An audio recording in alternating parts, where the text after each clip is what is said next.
Master and Keshab. Before meeting Keshab, I asked Narayan Shastri to visit him and tell me what he thought of him. Narayan reported that Keshab was an adept in japa. He knew astrology and remarked that Keshab had been born under a good star. Then I went to visit Keshab in the garden house at Belgaria. Ride was with me. The moment I saw Keshab, I said, "Of all the people I see here, he alone has dropped his tail.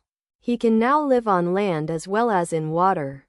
Like a frog." Keshab sent 3 members of the Brahmo Samaj to the temple garden at Dakshineswar to test me. Prasanna was one of them. They were commissioned to watch me day and night, and to report to Keshab. They were in my room and intended to spend the night there. They constantly uttered the word, Dayamaya, and said to me, "Follow Keshab Babu. That will do you good." I said, "I believe in God with form." Still they went on with their exclamations of Dayamaya.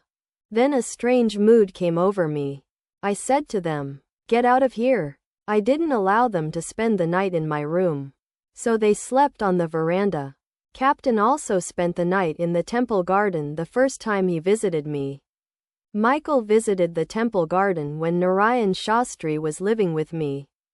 Dwaraka Babu, Mathur's eldest son, brought him here. The owners of the temple garden were about to get into a lawsuit with the English proprietors of the neighboring powder magazine, so they wanted Michael's advice.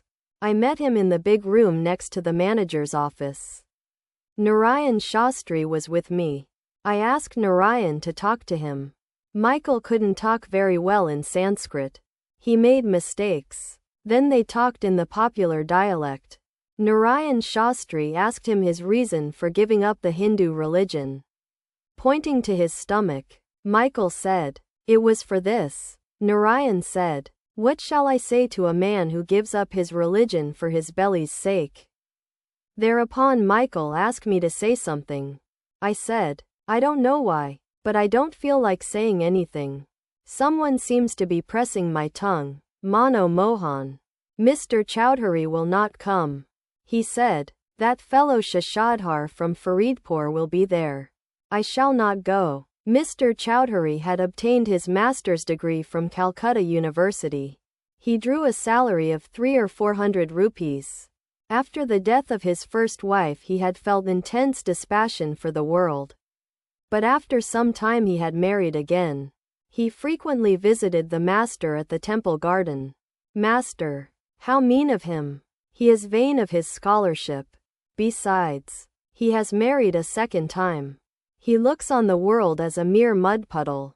To the devotees, this attachment to woman and gold makes a man small-minded. When I first saw Haramohan he had many good traits. I longed to see him. He was then 17 or 18 years old. I used to send for him every now and then. But he wouldn't come. He is now living away from the family with his wife. He had been living with his uncle before. That was very good. He had no worldly troubles. Now he has a separate home and does the marketing for his wife daily. The other day he came to Dakshineswar. I said to him, "Go away. Leave this place. I don't even feel like touching you." Sri Ramakrishna went to the inner apartments to see the deity. He offered some flowers. The ladies of Balaram's family were pleased to see him. The master came back to the drawing room and said, "The worldly minded practice devotions, japa, and austerity only by fits and starts. But those who know nothing else but God repeat his name with every breath. Some always repeat mentally, Om Rama. Even the followers of the path of knowledge repeat, Soham, I am he. There are others whose tongues are always moving, repeating the name of God. One should remember and think of God constantly." Pandit Shashadhar entered the room with 1 or 2 friends and saluted the master. Master, smiling, "We are like the bridesmaids waiting near the bed for the arrival of the groom." The Pandit laughed. The room was filled with devotees. Among them Dr. Pratap and Balaram's father. The master continued his talk.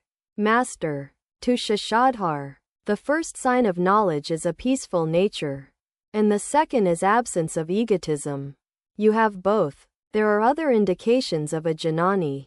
He shows intense dispassion in the presence of a sadhu, is a lion when at work, for instance, when he lectures, and is full of wit before his wife. All laugh. But the nature of the Vijnani is quite different, as was the case with Chaitanyadeva. He acts like a child or a madman or an inert thing or a ghoul. While in the mood of a child, he sometimes shows childlike guilelessness, sometimes the frivolity of adolescence, and sometimes, while instructing others, the strength of a young man. Quote,